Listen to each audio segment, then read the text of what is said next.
Exploring the unknown, from conspiracies to mysteries. You are entering the conspiracy sector. Well, welcome everyone to this very special program. I'm your host, Aubrey Batchelor, and sailing this amazing divine ship of knowledge with me is Chris Jacobs, and you are entering the conspiracy sector. Thanks for joining us today. We got a good one for you, like always. We hope you've been well since the last time that, you've seen us air. It's been a bit, it's been challenging for everybody. Times are rough and tough and manipulative as ever, in my opinion. We're having to pay for more and work for more and do everything for more and not get much more back in return. So stay strong wherever you're at and stay healthy. That's the best that I can tell you to do. But we got a doozy for you today. Chris and I have had a lot of experiences in the paranormal realm together. We've been on what, Chris, probably half a dozen ghost hunts together, Mm-hmm. and just spending even more time, just learning from each other and talking about everything weird and strange that's out there. And if you've watched our show already, you know that we're both kind of have our own little tidbits that we're pretty passionate about, and we kind of try to explore everything and try to learn as much as we can, I guess, per se. And if you're a new listener, well, you're more than welcome, and we're happy that you're on this ride with us. But today we're going to be talking about hauntings, some of the ghost hauntings or ghost hunt adventures that we've been on, and some classic lore and legends that are in this glorious United States of America, baby. And it's going to be a good one. Chris, shall we kind of have you been, though, since the last episode? Anything strange been going on down your way? Oh yeah.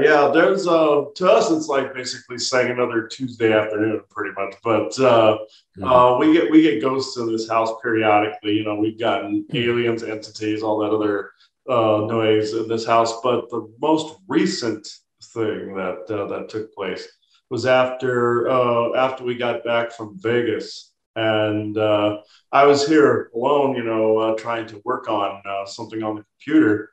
And you know how ghosts are famous for draining all batteries of things like phones, computers, all and devices, cameras, all that stuff. Mm-hmm. Well, what happened was I had the computer plugged in, and it was at full charge. All of a sudden, the battery went totally dead, but the computer was still running, and it was plugged in, and the fan started blowing really hard, and it started making weird noises and everything. And then I knew that was a telltale sign of a ghost, and that was doing something. And I just started looking around, and of course, there was one in our garage, and this was a woman that was like kind of huddled near our organ pieces and by our the power box that's on the outside of the garage. And that's usually where they seem to hover, is in the garage area, is in there. If they show up, that's where they usually hit first, is there. And this particular ghost fought me going to the other side. But the point of this was, this was something apparently that had been going on for days. But the co-crescendo of it was the computer getting messed up, and like I was getting like pushed into walls. Something would nudge me. I was even getting scratches on me, stuff like that. And this ghost was like a real pain in the ass to get rid of, but got rid of him. I've gotten rid of groups before, but this particular individual was pretty nasty. And You're having contact activity. oh yeah, had scratches on the neck and the arm, stuff like that. Yeah, from I, this. Yeah.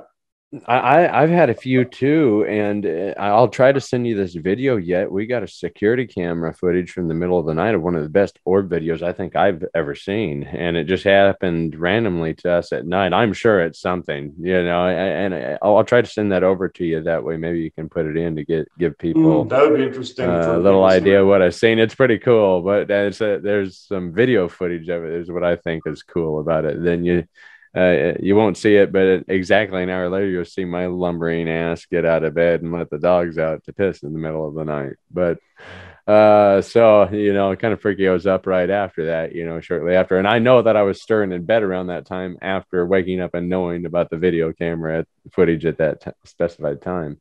Happened, I think, right at 2 in the morning, right before 2 in the morning, something like that, if I remember correctly.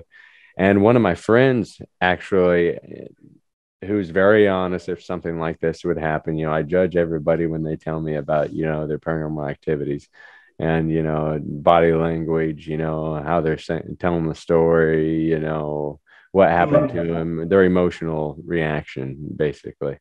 And I know that he's telling me the truth. He said that he come face to face with a demon after this person was telling him about this house. He was visiting this house, and this person was telling him about all this activity that had been going on. I don't really, had been over there. I've never been over there personally myself, until last week, but at the time of the story, no.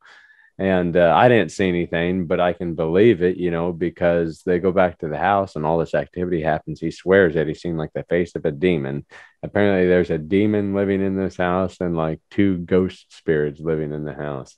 And, I kind of felt uneasy before I even knew that story, being there, empathically feeling things. Everybody's empathic. You felt certain things at a certain time in your life, whether it be something plain as day, like, a common synchronicity, if you think of a green truck and then, whoa, there's a green truck, or else it can be something paranormal like this. You just know something's wrong, or that feeling that somebody's watching you, kind of inner built innate human being response mechanisms that we have within us. Yeah, so there's a few paranormal stories that I've had since the last time that we spoke. One of them wasn't personally involved with, but is freaky.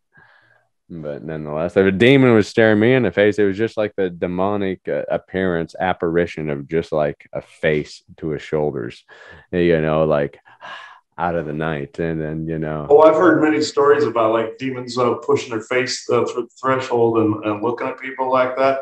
Like the reptilian, they're basically reptilians, and they're pretty much bilocating or sticking their face through a portal and looking at people like this. There's been a lot of reports of that even recently.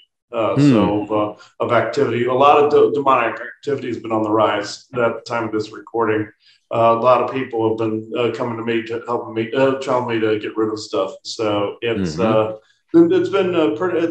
pretty difficult. The most recent difficult case in a session that I've had involving a demon was one that was about 60 feet tall. And I bilocated, and this thing was humongous. And it was basically... and they reported, apparently the person that lives there, I was questioning them about earlier experiences, after my friend had that experience. So I'm questioning the host, not to interrupt your story, but it's perfect time to add to it. They said that it can grow in length. They said that this one grows in length and can get taller. Yeah, this one, what it was this person, had this neighbor. And this neighbor was a known Satanist, the bad kind, not the good kind, not the church opposing kind, the actual sacrificing a human being kind. Mm-hmm. And this, there's a distinct two of them right there. There's two categories there. But this particular guy had, when I looked over there, when I was bilocating and looking at it, I saw this guy's farm property.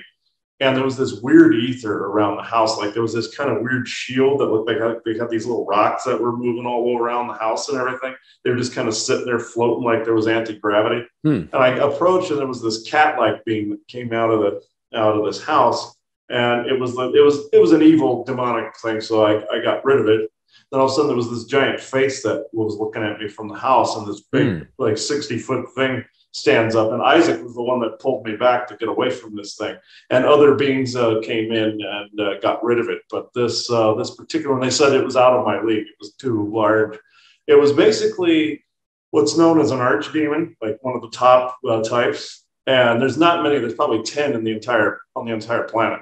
But these types have to be brought forward through like a sacrifice of some kind, like a human sacrifice of some kind. Mm-hmm. And this was a place that was in South Dakota where I was reading the person. Oh. And in South Dakota, there is actually a satanic group there that's very similar to Bohemian Grove that is for California. And interesting. And that's where this is where it was close to this location, and this guy was actually part of that cult. So where the people he's with summoned this thing, and either to attack him or just to be in the area. And this person had bought some products from me, like powders and liquids and orgone pieces, and put them around, and they put them to the test, and it managed to make it so this demon couldn't walk on our property. But she had put all this stuff around, and I thought that was actually quite interesting. That was the recent really hard case for a session I had that involved demonic activity.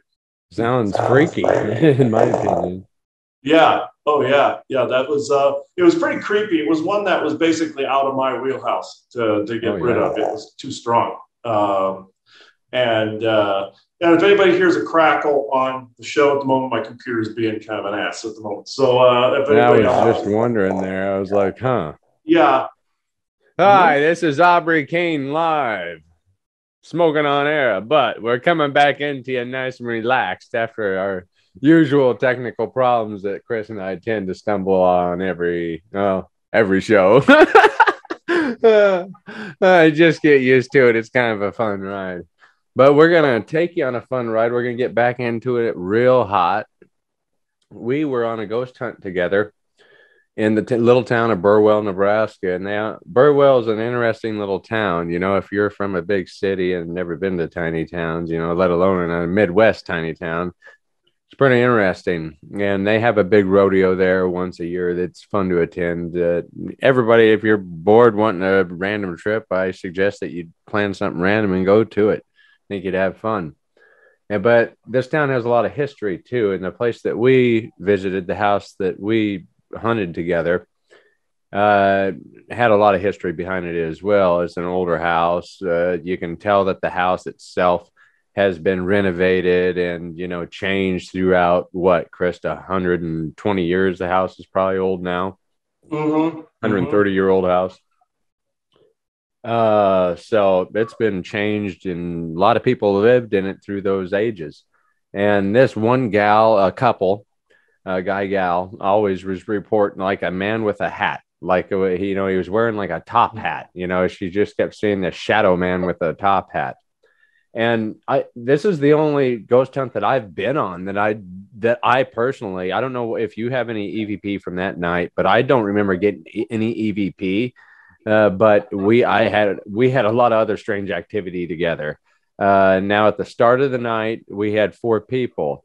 You and Diana started in the basement, and Brian and I, God rest his soul, rest in peace, Brian, miss you, love you, hope you're watching from above. We're upstairs. And that's still, I really think it's one of the strangest things that's ever happened to me personally. I wish Brian was still alive because he could be on the show telling you right now that it happened. You know, I kind of start antagonizing a little bit, you know, to get a reaction. I know that's kind of a no-no sometime, but, you know, making it worth my time. And we weren't getting anything. I said, all right, well, then that's it. We're not going to talk to you anymore. We're going to end the session. And anyhow, right around that time, this big, chilly, cold spot came into the room right over me.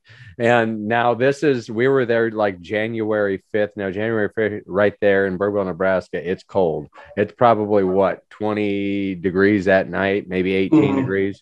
You know, it's probably 64 degrees upstairs in their bedroom, I'd say. But it literally cooled down to like 30 degrees right next to me, over me. And there was no window open, no fan going. And I shut up. I was treating it like a scientific experiment. I wasn't writing anything down. I didn't have a video camera for proof, or a thermal camera for proof. I wish. But I didn't say anything. I shut up. And then literally like 3 seconds later, Brian goes, did it just get cold in here? I was like, you felt that too? And then it went away. And then I just felt like, all right. Nothing happened. Let's meet. Then that's when we met up in the center floor. How did it go in the basement for you? You recall? Oh yeah. Well, both times we were at that house. We went 2 times, but the first time is when we did the paranormal investigation with the Hat Man. That's what the entities are called. They're called Hat Men, and they're a type of shadow person that I found out it's actually associated more with not only Men in Black and Alien, but AI as well. I came to find out it's actually associated with that. But this is more on the demonic alien side of the spectrum. But what happened was there was a point where Diana and I were up top. And there was a point where we were at the bottom. But you, me, Brian, and Diane, we switched places, so we went in both parts of the house.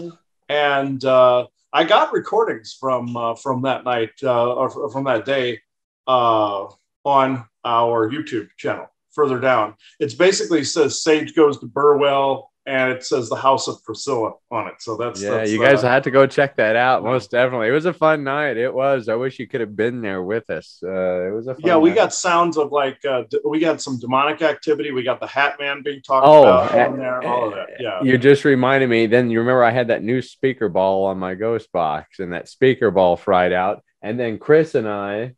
This all happened at that same house that night. Chris and I had like 80% left on my camera. He had like 60% left on his. And all of a sudden, 5 seconds later, boom, he only has like 5% left. And I only have like 10% left. And so we had equipment drainage. And then one of the weirdest ones, I don't know if this was affiliated with the property, you know, with the spirit realm, whatever the hell was happening at that place. But I had an H3 Hummer at the time, and the heater core went out in a 18-degree day. And, you know, Chris and I are making the most of the trip. We're side hopping cemeteries and hunting them on the road trip up there. And, you know, we have to drive back after it's all said and done in like 18-degree weather with the windows rolled down because the heater core is out in the Hummer. And, you know, the fog and everything, it was blowing out. It was just a cold ride home. And your Hummer went out. It was actually negative like 14 or something like that out. And we were, I believe it was like 4 hours to get back to Lincoln. And we stopped halfway. We stopped at every like gas station and Casey's General Store just to go buy the hot dog thing and just put our hands up like this. And it was actually pretty bad, but we went into other graveyards to and from. And the second trip that we were there, we went to Fort Hartsuff, as I recall. That was very fun. And they were doing a Civil War reenactment that day we were there. And I still remember the EVP that we got from that day. We said, "What do you think's happening here? What's going on?" And that voice pops through, "A war, stupid." I remember. Or a battle, stupid. Yeah. A battle, stupid, or a war, stupid. He said a battle, I think. Yeah, and I'll never forget when we went to where they had the battle of like Pebble Creek or whatever it was called, this historic site that was near Burwell, and I was playing with my Ovilus 3 at the time, and that's also all of these things are on the YouTube channel as well, where we were asking questions and we were seeing there was like this went in more of the alien realm where we found these aliens had been in that on this battlefield, basically taking all the death energy and all the battle energy that was there. And you even were mentally being affected by that group that was out there. You were like really super angry at this group that was out there. And Brian and Diane were with us. They weren't really being affected completely. I wasn't, but you were the one that was being incredibly affected by them. And you were, I don't know if you even remember any of it, but you were becoming super angry at that group, and they were just throwing insult after insult on the Ovilus at us. But I thought that was actually very interesting. Yeah. Freaky stuff. Very freaky stuff. I have a swart memory. Like I have like, especially like in a trance state, it's like blank, nothing. Like in a dream state, blank, nothing. Just crazy. It's these energies the way they are that you get so compressed by some of these energies, and also some of the thought forms and other things that are out there in the technology. Your brain just gets roasted from also the paranormal activity too. You know, yeah. What's one of your most startling paranormal events or sightings or experience that you've had? Would you say one of the more frightening ones you've had in your life so far? Oh, this was this was also in Nebraska. This is before you and I met. I was with another paranormal group, and we went out. It was like, I would have to say it's about 3 a.m. And we went out. The weather was nice. It was like late spring, early summer. And we went out to Eagle, Nebraska.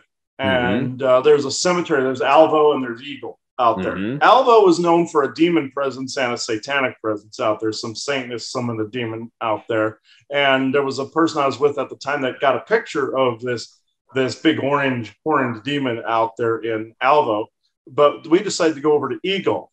Now, this particular experience probably topped any of them up to that point. You know, I've seen other stuff, but this one is probably one of the creepiest that I've had. We drove into the cemetery, We thought there was another paranormal team already there. We figured, oh, there's people by the graves, all this other stuff. We're like, oh, okay, cool. There's people already here.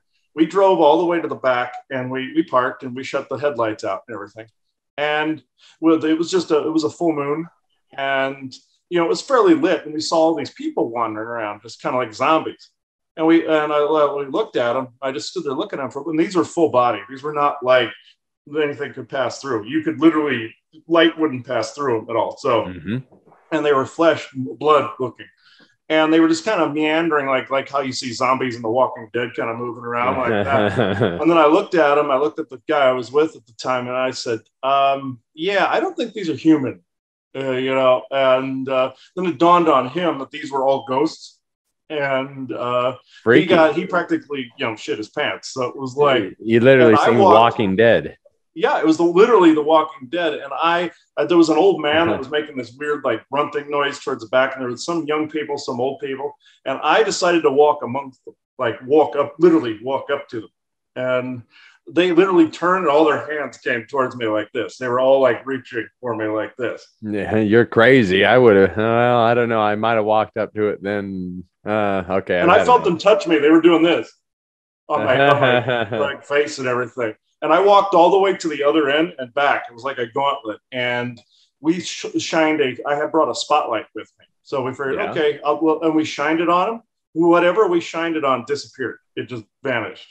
And then the guy I was with took pictures, tried to take photographs. Yeah.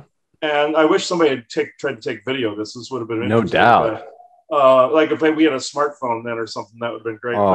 But he took pictures, and all it was colored orbs and like swirls. That's all that came out on the camera. There was definitely activity then. You had a lot. Oh yeah, it was pretty bad, And this was so much that it actually got a highway patrolman's attention as they were going by. And he came walking. A cop came walking in to the cemetery. He's looking at us. Yeah, he's looking at us, and he goes, "What are all you people doing here?" He could see it, and it was like, and I said, "Officer, we're the only two humans in here aside from yourself." And he goes, "You're yanking my chain." I said, "You go walking up to one of them then." Oh. Yeah, and this was a cop that saw this. So weird. He goes up to him. He went to go touch him, and I decided to flash the spotlight over where he was walking to just to see what his reaction would be. I shined the spotlight, and what I shined on again vanished. It did the same thing. Weird. He stops. He freezes, and I flip the light back off, and the person reappears. And weird. I put the light back down. He turns, looks at me, and his eyes are like this. They're huge. He's seen a ghost. And he just walks up to us.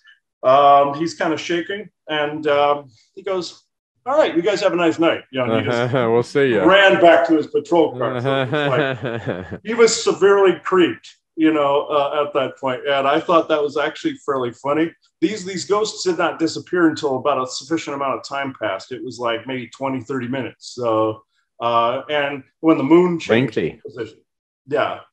And I wonder if it had something to do with like the moon. You think something like that? I'm thinking it had something to do with like the moon at a certain position, or the Earth at a certain position. Was that like a certain latitude, energy field, or something? An energy field. I think it was mixed. I think it was a mixed bag. But when it was hitting about maybe 3:30, 3:40 in the morning, something like that, they began to vanish. And then about 4 o'clock is when it was totally done. And then we got back in the car and headed home, and we didn't see anything else for the rest of that night. But the guy I was with was just thoroughly freaked. He was like, hey, like that. He was just like, he didn't know what to do. And I was creeped, but I still wanted to see how far I could push it, and it was when that cop showed up, that was priceless. When he was just one guy that showed up, and he thought, just like us, there was a bunch of people there, but he was thinking somebody was vandalizing the cemetery. And, I bet. And then he turned around, and it dawned on him that these were ghosts, and that's when he freaked. So I bet. And I've never seen a more frightened look on anyone's face than that. I wish I could have been with you, because I probably would have been up letting them touch me too. If the moment would have rose, you don't get that too often. No, that is like one of the only times that we ever actually had it validated from an outside party, someone we did not know, and this was a cop on top of that. So it was I thought that was actually very, very funny. The look on his face is he froze, like when he went to put his hand on the person and I made the person disappear with the light. He froze and then he turned and looked at us, and his eyes were like huge when he turned and looked at us. And we said, "What's up, Casper? You see a ghost?" yeah, I thought that was hilarious. And yeah, he ran, I mean, dead sprint back to his car. He was gone. He went and then took off really fast. Yeah, and I was laughing my ass off, but at the same time, I wanted to stay there until the point they disappeared, and we did. But after a while, you got used to it. You know, it's not like it was an initial fear thing, and then you kind of got used to it after a while. The more you're looking at it, and the more your brain's kind of decoding and encoding what's going on, you're like, okay, yeah, after a little bit, and that's how it gets if you're around stuff enough, like we are. You get kind of used to it to the point where you can identify things, and you're like, okay, this is this is that. But that's why I was pushing the limits of that experience to see how far it would actually go, and it didn't disappoint. So no doubt, you picked the right location at the right time. That's for sure. And had my intuition was telling me we had to go to Eagle Cemetery, and then it paid off. So you listened. Yeah, that's a good story. That's a good story. I don't know. My most fearful, my favorite one. I wish, I would have had a dash cam going on the car when that UFO shot out of the sky down to the ground. That was a freaky one too. The car in front of me said, "Screw this," and took off like a bat out of hell. But the most freaky one that I've personally had was Mariah and I were hiking in Colorado. And, I think it was a Bigfoot. I really do. I didn't see anything, but it was some sort of a creature. I was digging for water in a little kind of damp, dry creek bed. And in the middle of a ravine, thick brush, you could probably see 20 yards in front of you, thick 20 yards, but you could see out in front of you a little bit. And, we had our two little Shih Tzus with us, and they were so hot. It was an unnaturally hot day, mid-March. It was probably like 82 degrees. Probably it's only supposed to be probably 60s there, that time of year. And I'm digging for water. And after about 5 minutes digging for water, because it's, wildlife territory, different forms of wildlife might be roaming the area and maybe not living there, but mountain lion territory, probably an occasional moose or something rolling through the area, black bear, brown bear, maybe, even through that area. And after about 3.5 minutes of digging for water, we're hiking about 3/4 mile, zigzagging off trail from where our car was. Right when I kneel back down, this huge charging, it just starts coming at us. I mean, like running, charging at us. And the crazy thing is, I knew it was back and to my left. I stand up ready to go to war because I always carry a belt knife on me. And I just had a big thorn bush I found right when we started hiking. I was using it as a walking stick, so I had those on me. And right when I stand up ready to go to war, Mariah takes off and the dogs have a startled look. I said, "Stop running right now. We're going to die." I'm thinking we're getting mauled to death here by something. Crazy thing is, I stand still, hold my ground for probably a minute. And the crazy thing is, what scares me, what really kind of gives me goosebumps still is the fact that we didn't see anything. So here's something that's charging at us, and we walked back to back all the way to the vehicle, and I didn't see anything. So I don't know what it was. Something large and in charge was charging at us, and I don't know what it was. I really feel that it could have been a Bigfoot experience. If it wasn't, it was obviously some sort of a natural creature, but I think you would have seen it, or it would have at least followed you to make sure you were getting out of its way. Like I said, the brush wasn't so thick, but as close as this was to as what it sounded when it was charging us, I knew that we should have seen something. And we did. Oh, yeah, because Sasquatches, they're in a different frequency. So they can project their vocals into a multitude of different frequency wavelengths, depending on also the type, too. You have some elder ones that have there's a lot more of ability range with them, but then you have some of the middle-aged and then and also adolescent ones, too. But they seem to have these frequency modulation range with their voice that they can open portals and they can go into different frequency wavelengths. So they could have been right next to you. and you wouldn't have seen him. And I think that was a Bigfoot, because at the we've had this to where we've been out in the woods and we've heard whoops and stuff like that before, you know, and heard that, and then you know, when they bellow really loud, but they could be right next to you and go, and they literally are standing there. They're essentially in a different frequency, so they're invisible. So yeah, that's funny. yeah. Freaky too. Oh yeah, I've seen a Sasquatch at a distance. It was on Thumb Butte here in it was actually in Prescott. We went up to Thumb Butte. It's an old volcano, and went up there, and I was taking some pictures. I actually got some pictures of a Sasquatch I put on the old S.A.G.E group on Facebook. And up there, one's transparent, one you see clearly it is a Sasquatch. It's like no doubt what it is. And I labeled it Guardian of the Forest. But this, we went up there and I started taking pictures, and I heard in my head, turn around. I turned around and I see one in a tree waving at me from a distance doing that. And there's some of them are known for sitting in trees and doing that, like sunning themselves up in some trees sometimes. And about a half a block worth from us. And that's how big he was. We know this one is Fuma. He's like this huge black Sasquatch with like no neck. He's like this big Sasquatch, and him and his brothers and his family occupied this area of Arizona. They have an elder Sasquatch by the name of Sufas. I've been in communication with him, Fuma, and his brother Seymour, and a couple of others, Morak, and we've learned their names over the years. So it's they communicate through mind speak or telepathy for the most part, but yeah, he was telling me to turn around because I could see him from a distance. He waved at me. And we even had to go on the Sasquatch route when we first moved here, or moved to the Prescott area with my mother and my stepfather, Laverne. The first night we heard this big whop on the side of the house with a big hand. And we knew it was a Sasquatch because one went up to the window of the house and just let out this big this really big yell, and scared the living crap out of me when I was sleeping there. And then to him, that was a practical joke, then I heard him running up the rocks and take off into the wooded area. But yeah, I thought that was actually pretty funny. But that's a couple of the earlier experiences we've had with Sasquatch. But cool. Yeah, it's been pretty interesting. One of the creepier EVPs that I've ever gotten, and that's also on the YouTube, is when I went to Union Cemetery. It's an old it's an old Civil War and also Homestead era cemetery, and there's barely anything in it anymore now, but it's near Beatrice, and went out there with a couple of the earlier S.A.G.E members and started recording with the Ghost Box. Went home, started looking at it. And while we were there, I heard some screaming and stuff like that on the Ghost Box. I figured, okay, I'm going to get home and listen to this.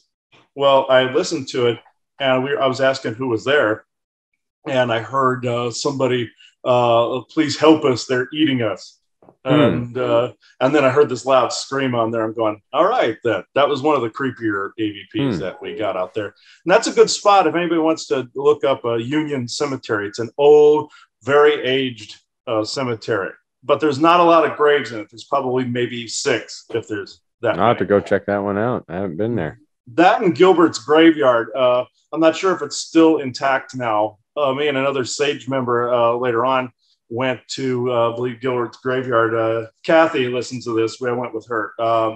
And I can't find the recordings from this. I can't find where they're stored at the moment. But we went out there, and we got a lot of creepy activity. There was some orb activity out there, lights activity out there in Gilbert's graveyard. Nice. But yeah, it was I haven't been there either. Yeah, that one wasn't as interesting as Union and Eagle, but that was on the Haunted Registry on the Shadowlands website. So I think the Eagle one would be tough to beat after that story. Yeah, the Eagle one is tough to beat, and there is one of the most interesting EVPs that we've ever gotten. I was with Dave Pappas. He's a S.A.G.E member that lives in Montana right now. He'd be an interesting one to have on here with us sometime. But what happened was him and I and his son went out to Forest Home Cemetery, in Chicago, the Chicago area, and right outside of Chicago. And it's basically a German Jewish cemetery, this massive cemetery. It looks like a big chessboard when you go out there with all the headstones and everything. Mm-hmm. And we went to this statue that is called the Spirit of Radio. And the reason it's called this is because it's just this like a marble statue that has headphones on it. And it's for a grave called the Grunau grave. That's a famous family in the area that had to do with radio. And they call this statue the Spirit of Radio. Well, we went up to, and this statue is also famous for bleeding from the eyes, things of that nature too. Where people leave coins, like on its head or on the hands or something like that, or by the eyes or something. Well, what happened was when we started messing with the ghost box, the question was, who is the Spirit of Radio? And we heard a Serbian accent say, it's not Marconi. And then it dawned on us that was Nikola Tesla that left the EVP. And because of him and Marconi had that battle over the rights to radio, inventing radio, famous court battle took place. Oh yeah. And they were both going head to head in the middle of the spiritual movement too. And apparently Thomas Edison had a post-mortem seance to see if one of his pieces of equipment for communicating with the dead would work. Oh yeah. That was a famous battle going on. Then we clearly could hear a Serbian accent because Tesla was Serbian, and we heard that. We surmised it was Tesla because that's really what it sounded like, how the emphasis of it was Nikola Tesla. He didn't identify himself as Tesla, but we just kind of knew. It was kind of an intuitive assumed thing. Intuitive assumption. Fairly good educated intuitive assumption. And but he said it's not Marconi. That was the response to it. Who was the Spirit of Radio. Crazy. And it was said with just not disgust, but it was more like just a matter of fact statement. That's how it was said. And that's on the YouTube as well. We have all that up there. So that's all on there. But I find that very, very fascinating. I don't know if you have any more stories to go into. I'll talk. I'll go dive into a little article about haunted South Dakota, keeping a Midwest thing here. But if any of you have had any experiences, share them with us. Comment about them. Get them off your chest. We'd like to read about them, like to know about them. Everybody has experiences. You never know when they're going to happen. They pop out of the blue like everything else. But share them with us if you will, if you wish. Well, definitely. I'll go into a little article here. Let's go. Let's go right here. Let's go into South Dakota, baby. Oh, good. There's a road trip right here. If you're viewing your screen right now, it gives you a suggestion for South Dakota's scariest road trip places. And this is an article from a pretty cool website only in your state. Most people have been to it. This website at one point or another. And this is an article by Catherine Armstrong. There's your road trip. It'll take you 12 hours, according to this, once all completed from start to finish. And number one spot is Spirit Mound in Vermilion.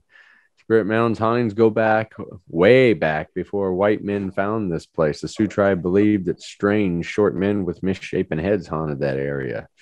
So, a lot of Native American lore, of course, it's South Dakota. So you're going to come into Rosebud Sioux, Lakota Sioux lore, which is thick as any other tribe.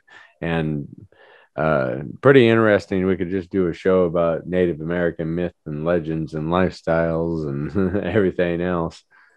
Number two on your stop will be Mount Marty College in Yankton. It's supposedly full of ghosts. The school was established in 1936, and many think it's haunted by several folks who died on campus throughout the years. Ghosts include a construction worker who turned lights on and off, a nun, a music teacher, and a young student. Easton Castle, which this is a cool place. I've driven past it once. It was haunted. This lovely Victorian home was built in 1888 and is said to be haunted by a young woman named Leslie Gage, who was supposedly the inspiration for Dorothy in L. Frank Baum's Wizard of Oz. The present owners insist that the hauntings are just rumors, but the home's secluded location and somewhat intimidating exterior definitely add to its intrigue. Yeah, that is kind of weird. I think I was a young kid when I drove past it one time. The Bullock Hotel in Deadwood, and Deadwood just in its own right is, full I've of been there too. I've been to the Bullock. So yeah. nice. Have you? Nice. The hotel has such a history of hauntings that its website readily admits that the second and third floor hallways are just teeming with ghosts. Seth Bullock himself has been spotted on numerous occasions. The historic Homestake Opera House in Lead will be your fifth stop. The historic Homestake Opera House was built in 1914. Plenty of stories surround this beautiful building, including people hearing voices and actually seeing ghosts. And I've stayed here at the Hotel Alex Johnson in Rapid City back when I was in high school. Hotel Alex Johnson apparently has several ghosts, including that of Mr. Johnson himself. The lady in white was supposedly a young bride who threw herself out of the window in room 1812 during the 1970s. She wanders the halls of the 8th floor. Mr. Johnson died in 1938, but still keeps an eye on the place, and a young girl on the 8th floor plays pranks on guests. Number 7, and your final stop on your road trip through South Dakota, haunted South Dakota, will be Wounded Knee. And most people know what happened at Wounded Knee if they know anything about history. On December 29th, 1890, the Wounded Knee Massacre was committed by the U.S. 7th Cavalry. Soldiers killed more than 300 men, women, and children. Today, visitors report hearing moans on the wind, along with the sobbing of women and cries of children. Ooh, ooh, ooh. Here's some little interesting tidbits. What is the most famous ghost story from South Dakota? What is the most haunted town in South Dakota? And what is the creepiest abandoned place in South Dakota? And what did a survey say, Chris? Pick one of them, and we'll read them. Haunted site for South Dakota. I'd have to say that's Deadwood. Deadwood. This one apparently goes, the most haunted town in the Mount Rushmore state is hands down Deadwood, which is the location of some of the most popular South Dakota ghost stories. What makes it so haunted is thanks to the ghost of the town's first sheriff, who can still be seen roaming around the historic Bullock Hotel. W.E. Adams, the original owner of the historic Adams House, who may have died but never really left, and all the weird sights, sounds, smells on the third floor of the Fairmont Hotel and Casino. I have to go there sometime.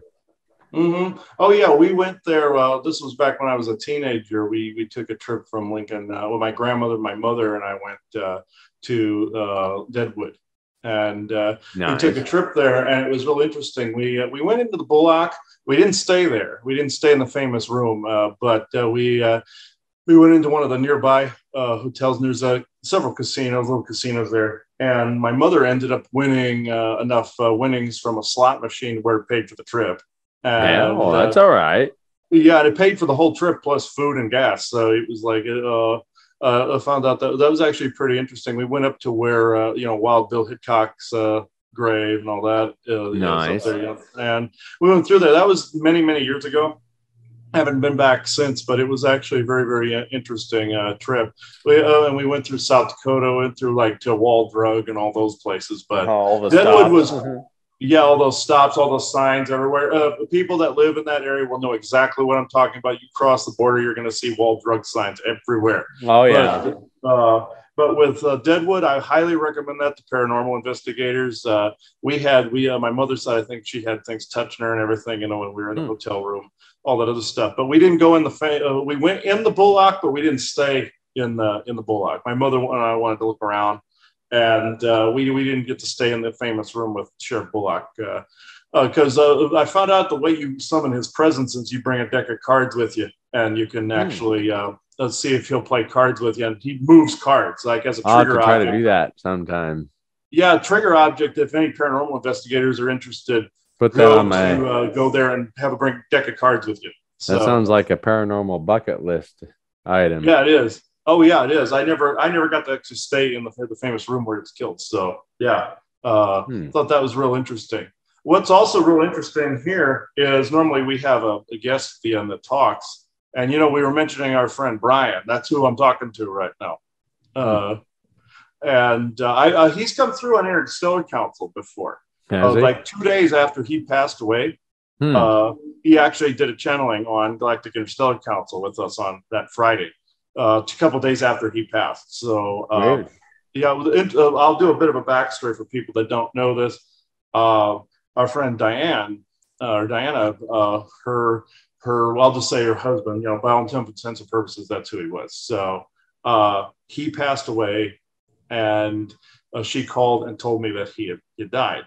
Well, he showed up here at the house as was needing to transition at the time. He was a ghost, but he did speak to me for a short period of time. And then at that point, I helped him pass on. And he then, 2 days later, he came back spirit to be able to channel. And some people, this is another thing that, people have a hard time with this part, but when some people pass on, or a lot of people pass on, they go back to their soul families. And even if that's another physical set of beings out there, like elemental type beings, galactic type beings, anything like that, you transition through spirit and you can go back to these different sets of beings, or you can go back to the entirety of your oversoul and stay in spirit or stay in that on that level too. Well, Brian chose to go into more of an elemental type form, now, which is what I thought he was when he was alive. He kind of seemed like a gnome to me when he was alive, and and that's what I found out. He is of an elemental gnomish group. That's his soul family group. So I thought that was very fascinating. But Brian, were you wanting to speak, or you just want to say hello to Aubrey here? Both. Okay. Howdy. All right.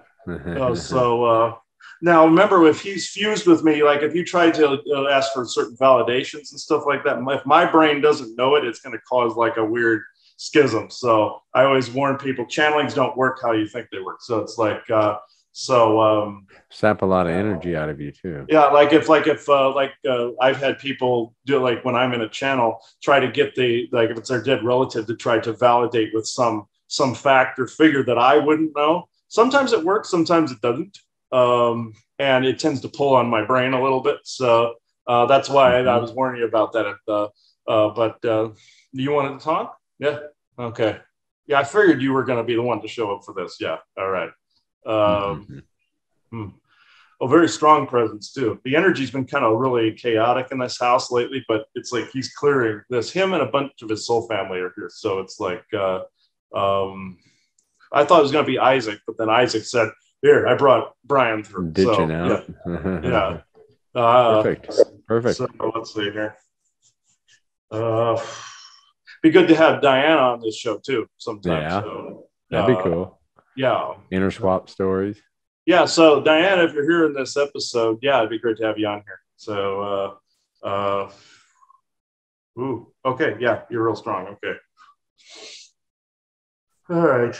Yeah, when he comes through, he's fairly strong now. So good. All right. Give me a second here. Okay. Brian, how many of them are with you? About a dozen? Okay. All right. All right. Just like before, through the crystal, if you would, please. Oh, wow. There's a lot of energy flying around here. Oh.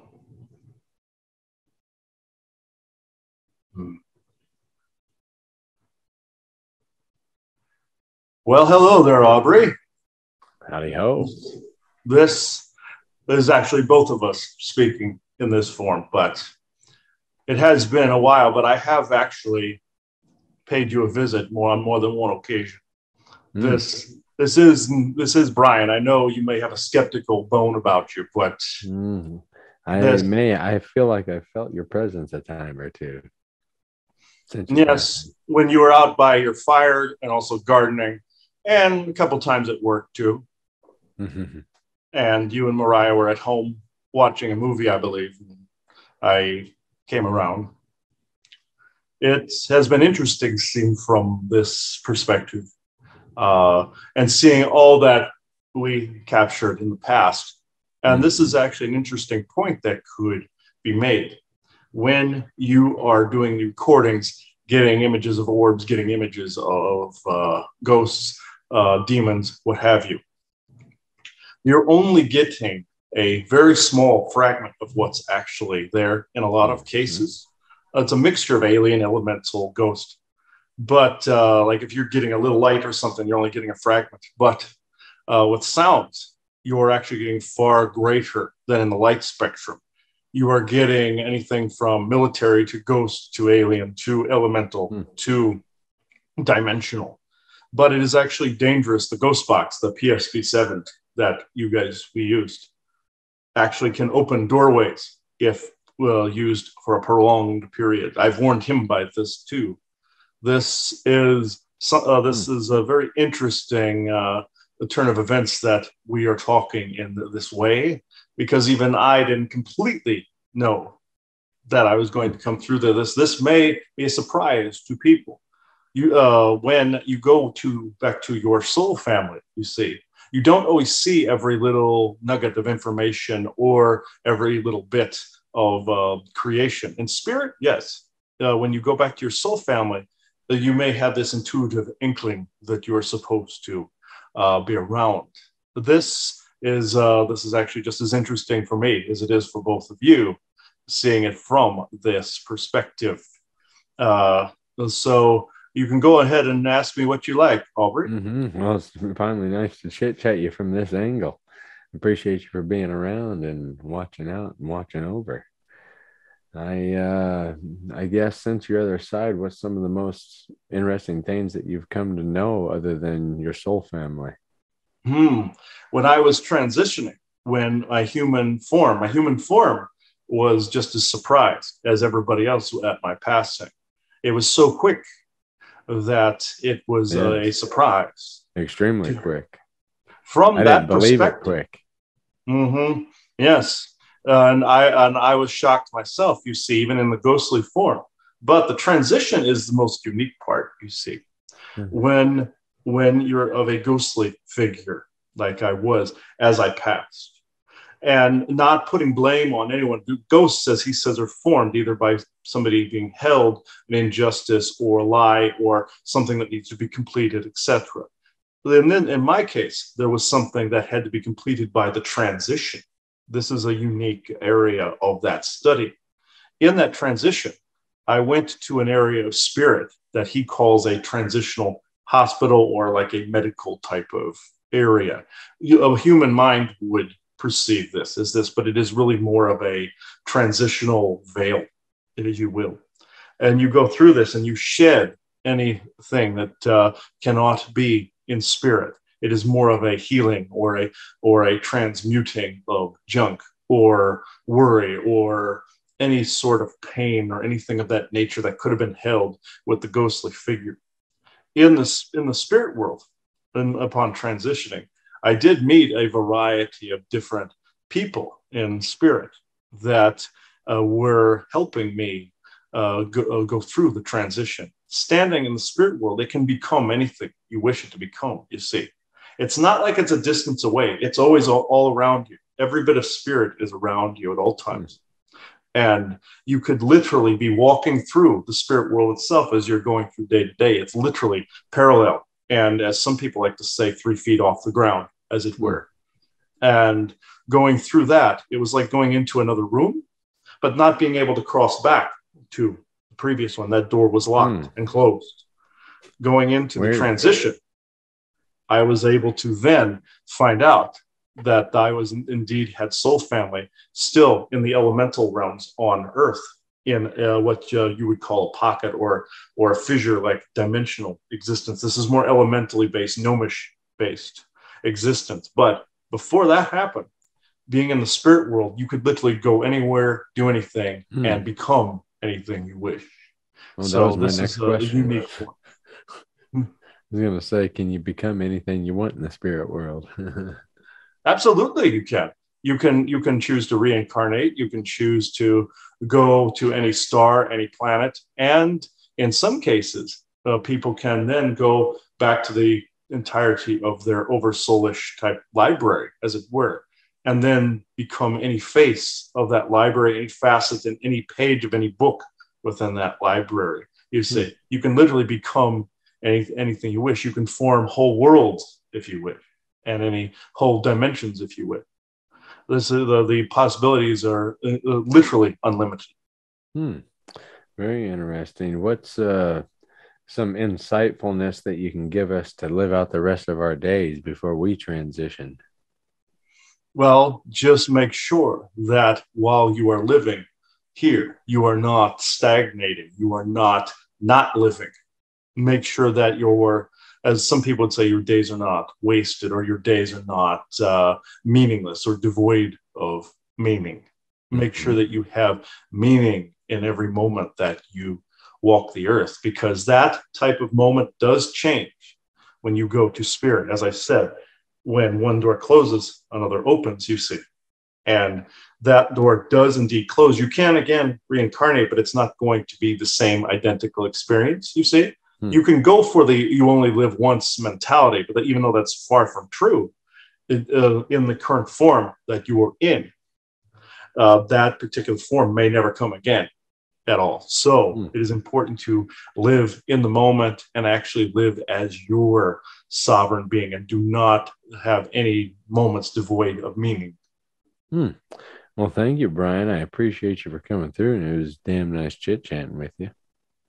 Yes, it was good seeing you again on the, from this angle, brother. I will be around, as I always have. Even with him, I've been around, and he has not detected me. So there's sometimes very few things that get past his radar. I have done so. So I was hearing some ringing in my right ear about 20 minutes ago, so maybe it was you.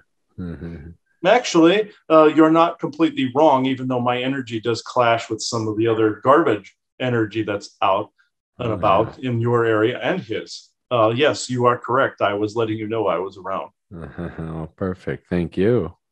Thank you. Is there any more questions? And that should wrap it up. You kind of left us with some pretty insightfulness, I feel. That's a pretty grand way to go out with a shebang. Well, thank you, both of you. Peace and love to you both. And Peace. Diane, too, if you are hearing this recording. Yes. Oh. Yeah. Booyah. Yeah, very gentle channeling. But good. Yeah, I knew when we were talking and we mentioned Brian, his name just kind of I felt this tingle. And then, he was around. I think he was slightly yanking our chain when he said, I don't always, I didn't actually know I was going to be here. I think he was being more sarcastic there, but it was like, I think he knew exactly what he was going to do. So that's what my feel. So yeah, that's very, very interesting. I haven't heard from him in some time. But when I usually have some sessions, like with there's this lady that we know, she lives near the Ozarks in Missouri. And I don't know if she wants her name mentioned here, but so I wasn't going to mention it. But her husband is of the same soul family group as Brian. They're of the same gnomish group. So when I run into her husband, I run into Brian at the same time. So nice. They're usually around for those sessions. So yeah, that's great. Thank you, Brian. Thank you. Yes, that was an unexpected little treat. Yeah, I thought it was going to be Isaac, and then Isaac pointed behind me to a window that's in the living room, and that's where Brian first stepped through when I was talking to Diana the day he died. He stepped through. It's sometimes if I'm in the living room, they come through this side window that's on the other end of the living room over here, and there must be a doorway there that they come through, because it's a hot spot where some paranormal activity happens in the living room is over there. So I've looked for portals. I haven't found any, but it doesn't mean somebody isn't generating one to come in. So Brian usually stepped through there. So yeah, they like to open doorways and leave them open by mistake or intentionally, and other crap comes in with it, and I have to clean it up afterwards. But it's like if a child left the refrigerator door open or left the front door open during a blizzard. Sometimes you get crud that comes in afterwards. But elementals, gnomes, and such, little gnomes and stuff, so elementals and fae like to leave portals and doorways open, and then they don't close them. If you don't catch it quick enough, you get sometimes a demon will follow through there if it's not closed. But I just wanted to warn people about that. Sometimes that happens. But with Brian, yeah, he came in through that particular part of the house, and Isaac was just pointing that direction, and that's who I saw was over there was Brian. So interesting. I thought that was intriguing. Yeah, that was really cool. Yeah.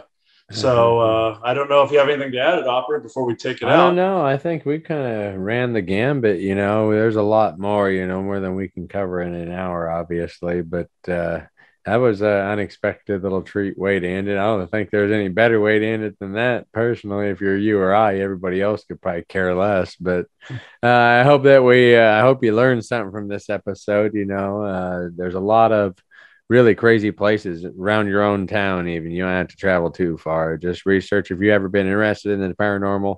Most people who are listening to this show are already into what we're into. But if you've ever been curious about it, that's how we met. Chris and I met. I was just thinking the other day, I was wanting to find a group of people, and I ended up researching a bunch of different groups, and I didn't research too much into them. I kind of took into the fact which are the most genuine, kind-hearted, good group that isn't, bullshitters and isn't a piece of crap group to be involved with, basically. And I randomly found him and his group, S.A.G.E.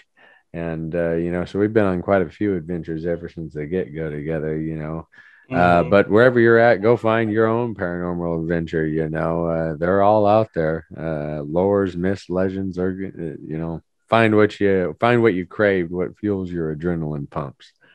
How about you, Chris? Any last words?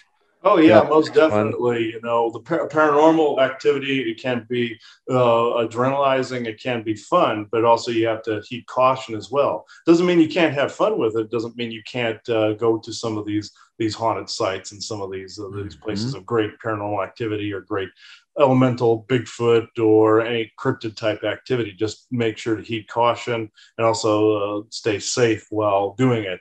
Then you can cherish the fun moments like what we had with Brian and other people that we've worked with over the years. So I think that's a good place to take it out, everybody. So thank you. And now you are now leaving the conspiracy sector.